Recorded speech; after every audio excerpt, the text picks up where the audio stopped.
না তো 2025-এ আমাদের দেশে কিছু ভালো হয়েছে, না তো আমার জীবনে।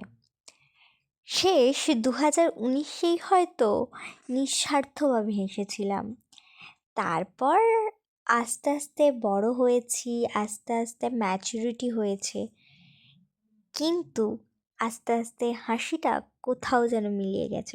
হ্যাঁ, এখনও প্রচুর হাসি, কিন্তু সেই স্বচ্ছ হাসিটা এখন আর দেখতে পাওয়া যায় না।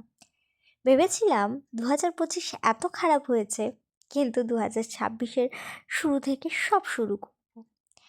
কিন্তু কোথাও 2025-এর শেষটাও আমাকে বুঝিয়ে দিল নতুন করে কিছু শুরু হওয়ার নেই। খুব ভালো কাটাচ্ছিলাম সময়গুলো ভাই বোনদের সাথে। পিকনিক করব বলে ঠিক করেছিলাম, কেটে দেবে। ঠিক করছিলামও। কি লেভেলের ঠান্ডা পড়েছে, এখানে প্রচন্ড ঠান্ডা পড়েছে, আর আমার তো ঠান্ডার দাঁত।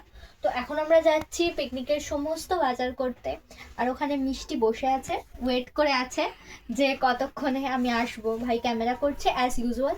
তো চলো তাড়াতাড়ি ভিডিও মানে তাড়াতাড়ি বাজারটা করে নিই। আর এখানে আমাদের ব্লুটুথ চার্জ হচ্ছে।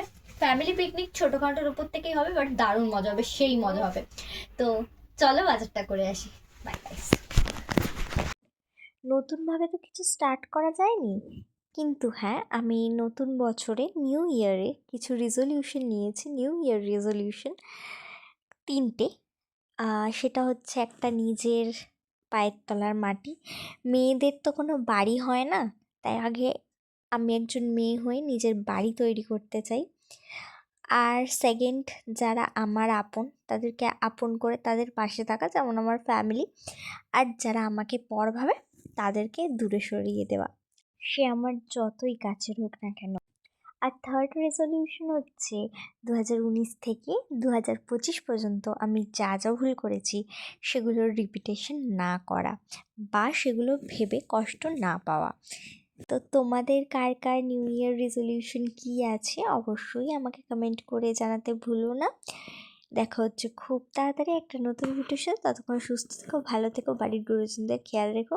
আর এইভাবেই আমাকে সাপোর্ট করে যাও, আমার ভিডিওগুলো অনেক অনেক ভিউজ দিয়ে। টাটা।